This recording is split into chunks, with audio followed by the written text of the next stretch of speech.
আমতলীতে সবচেয়ে বড় বাজার। আজকে আমরা সেই বাজারে আসছি।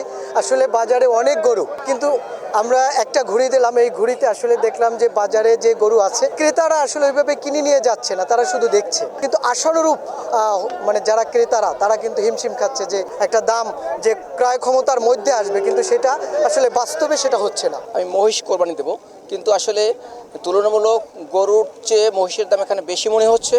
আর এখানে এখন পর্যন্ত মহিষের দাম এরা খুব চড়া চাচ্ছে, বিক্রি হচ্ছে না। যেসব মহিষের দাম এখন 3 লাখ, 2 লাখ, 2.5 লাখ চাচ্ছে, এটা অনেক দাম কম, কিন্তু তারা এখন এই বেশি চাওয়ার কারণে কোনো বিক্রি হচ্ছে না। গরু কিনছি, ভালো লাগছে। গরু 1,08,000 টাকা কিনলাম। ঈদের আনন্দ সেটা লাগতেছে। ঘাস খাওয়াবো, বাসার পিছে ঘাস আছে, সেই ঘাস খাওয়াবো। গরু কিনছি 1,08,000 টাকাটা, কালো গরু, মোটামুটি ভালো, প্রায় 120 কেজির মতন ওজন হবে। গরুর দাম মোটামুটি বেশিও না কমও না, কিন্তু সবচেয়ে বড় জিনিস হচ্ছে কি, যারা যারা খাজনা নেয় এরা মোটামুটি একটু জুলুম করে। অজস্র পরিমাণ গরু উঠছে, একটা 1,70,000 চাইছে, আমি 40 বলছি, ওরা 1.5 নিচে বেচবেন আর কি। নীলগঞ্জ থেকে এই 3টে আনাইছে, কলাপাড়া ইউনিয়ন, নীলগঞ্জ।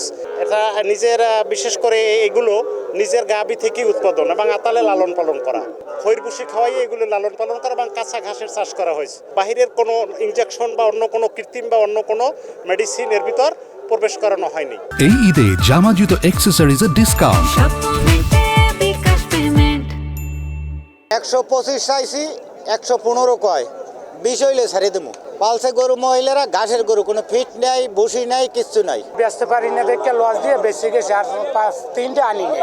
গেল হাটের চেয়ে এবার এই আজকের হাটে অনেক বৃদ্ধি গরুর দাম, তো সাধ্য মতো আমরা পাইতেছি না, গরু খুঁজতে আছি, তো আশা করি পাওয়া যাবে। গরু আসছে, আমতলী হাটে অনেক গরু আছে, ক্রেতার সংখ্যা অনেক বাড়তি। কোন বাজার, আমরা যারা বিক্রেতা আছি আমাদের মতে বাজার অনেক নিম্নমুখী। যে অবস্থা, প্রত্যেকটা মানুষই যারা গৃহপালিত পশু পালন করে, আমরা খুবই দুর্বল অবস্থায় আছি। যখন বাজার কি হইয়া যায়। নাম রাখছে গরুর পায়রার বাহাদুর, দাম চাইছি 3,50,000, গ্রাহকে বলছে 2,70,000, 3,00,000, 3,10,000 পর্যন্ত বলছে। আমি ফিস দাম বলেছি 3,20,000 হলে বিক্রি হবে। গরুর নাম রাজা বাবু, গরু নাচনাপাড়া মরিচ বন্যের, নাম কইছে 70-200। অনেকের যাদের টাকা ছিল তারা ডাটা কাটতেছে, এইসব ব্যাপারীরা তাদের কাছ থেকে টাকা নিয়ে ব্যবসা করতো, ব্যবসা অর্থাৎ তাদের তো চিটাগাং লোক, নোয়াখালীর লোক, এখন তারা টাকা, তারা সেই ব্যাপারীগুলো আসে না, খুব কম আসে।